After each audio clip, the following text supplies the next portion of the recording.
Unajua, tupo katika nyakati ngumu sana. Tupo katika nyakati ambazo kuna starehe nyingi sana, lakini furaha kidogo.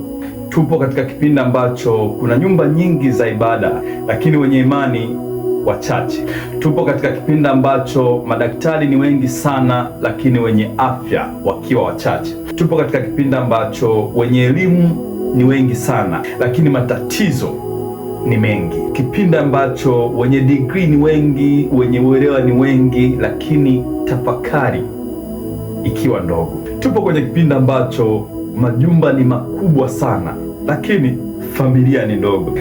Tupo kwenye kipindi ambacho mambo ni mengi na muda ni mchache.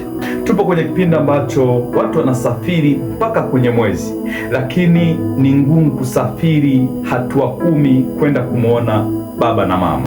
Na hiyo ni tafsiri kwamba tuko kwenye nyakati ambazo tuna mambo mengi sana, lakini ya muhimu yakiwa ni machache. Nyakati ambazo kuna mipango mingi, lakini utekelezaji ukiwa mdogo. Kipindi ambacho kuna chakula kingi, lakini lishe ikiwa ndogo.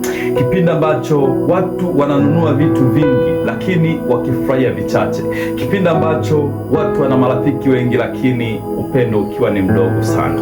Na ni kipindi ambacho watu wana jitihada kubwa sana, lakini matokeo na matunda yakiwa ni madogo sana.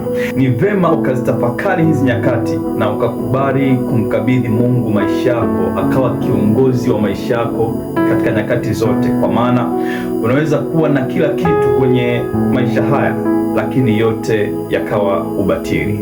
Mimi ni Mwalimu Jonathan Kwizera. See you.